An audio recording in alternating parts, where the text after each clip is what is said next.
കാഞ്ഞിരപ്പള്ളി രൂപതയിൽ വിശ്വാസ ജീവിത പരിശീലനത്തിൽ ഏർപ്പെട്ടിരിക്കുന്ന 1.5 ലക്ഷത്തോളം വരുന്ന കുഞ്ഞുങ്ങളും വൈദികരും സമർപ്പിതരും വിശ്വാസ ജീവിത പരിശീലകരും മയക്കുമരുന്ന് മദ്യം തുടങ്ങിയ സാമൂഹിക വിപത്തുകൾക്കെതിരെ അണിനിരന്നു. കാഞ്ഞിരപ്പള്ളി രൂപതയിലെ ഉദ്യാനോത്സവത്തിന്റെ സമാപനത്തോട് അനുബന്ധിച്ച് എല്ലാ ഇടവകകളിലും ഇത്തരം വിപത്തുകൾക്കെതിരെ ക്രിയാത്മകമായി ഉണർന്നു പ്രവർത്തിക്കുന്നതിന് മുന്നോടിയായി കാഞ്ഞിരപ്പള്ളി സെന്റ് ഡൊമിനിക്സ് കത്തീഡ്രലിൽ രൂപത അധ്യക്ഷൻ മാർ ജോസ് പുളിക്കൽ ലഹരിക്കെതിരെ പ്രതിജ്ഞാവാചകം ചൊല്ലിക്കൊടുത്തു. ദൈവത്തിന്റെ ആലയമായ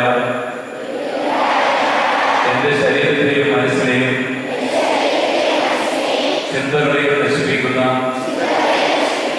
മദ്യവും മയക്കുമരുന്നും പാൻ മസാലകളും മറ്റെല്ലാ ലഹരി വസ്തുക്കളും തിന്മയാണെന്ന് ഞാൻ മനസ്സിലാക്കുന്നു. കുടുംബബന്ധങ്ങളെയും വ്യക്തിബന്ധങ്ങളെയും കലർത്തുന്ന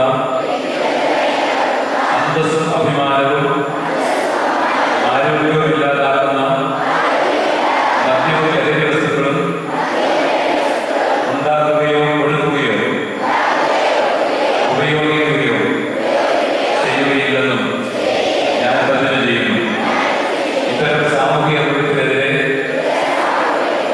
പ്രാർത്ഥന വഴിയും പ്രവർത്തനങ്ങൾ വഴിയും ക്രിയാത്മകമായി പ്രതികരിക്കുമെന്നും ഞാൻ വാഗ്ദാനം ചെയ്യുന്നു. എന്നെ ശക്തിപ്പെടുത്തുന്ന വഴി നടത്തുന്ന ദൈവത്തിന്റെ അനന്തമായ കൃപയും അനുഗ്രഹവും ഞാൻ ഏറ്റുപറഞ്ഞ പ്രതിജ്ഞയും ഞാൻ ഏറ്റെടുത്തിരിക്കുന്ന വാഗ്ദാനവും പാലിക്കുവാനുള്ള കൃപ എനിക്ക് നൽകട്ടെ. കുഞ്ഞുങ്ങൾക്കും മുതിർന്നവർക്കും ബോധവൽക്കരണം നൽകുന്നതിന് ഉപകരിക്കുന്ന ക്ലാസുകൾ റാലികളും കത്തീഡ്രലിലും രൂപതകളിലും മറ്റ് ഇടവകകളിലും സംഘടിപ്പിച്ചു.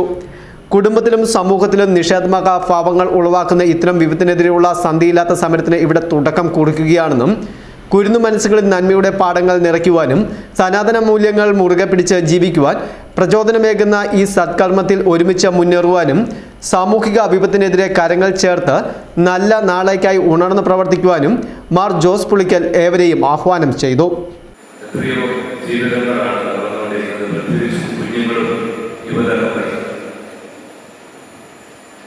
ലഹരിയുടെ ഉപയോഗം മൂലം കൊല്ലപ്പെടുന്നവരുടെ എണ്ണം വർദ്ധിച്ചു വരുന്നു. ആത്മഹത്യ ചെയ്തവരുടെ എണ്ണം വർദ്ധിച്ചു വരുന്നു. മാനസിക രോഗികളായിട്ട് തീർന്നു പോകുന്നവരുടെ എണ്ണം വല്ലാതെ വർദ്ധിച്ചു വരുന്നു. മാനസിക രോഗ ആശുപത്രികളിൽ ഡീഅഡിക്ഷൻ സെന്റേഴ്സിലൊക്കെ ധാരാളം ആളുകൾക്ക് വർദ്ധിച്ചു വരികയാണ്. മാനസിക രോഗ ആശുപത്രികളിലുള്ള രോഗികളിൽ 85% ലഹരിയുടെ ഉപയോഗത്തിലൂടെ മനസ്സിന്റെ സമനില തെറ്റുവരാണെന്നത് നമ്മുടെ ഗൗരവമായി ചിന്തിക്കേണ്ട വിഷയമാണ്. ഇന്ത്യയിലെ ലഹരി ഉപയോഗങ്ങളിൽ ഏറിയതൊന്നും കേരളത്തിൽ കേന്ദ്രീകരിച്ചിരിക്കുന്നു എന്നുള്ളതും അപകടകരമായ അവസ്ഥയാണ് സൂചിപ്പിക്കുന്നത്. രൂപതാ വികാരി general father Joseph Vellamattathil, chancellor father Mathew Shabariyankuzhi, വിശ്വാസ ജീവിത പരിശീലന കേന്ദ്രം director father Thomas Valavinal, cathedral arch priest father Kurian Thamarassery, father Jacob Chathanattu, father Joseph Alappattukunnel, father Thomas Mulingasseri എന്നിവർ സന്നിഹിതരായിരുന്നു. News bureau, Kanjirappally.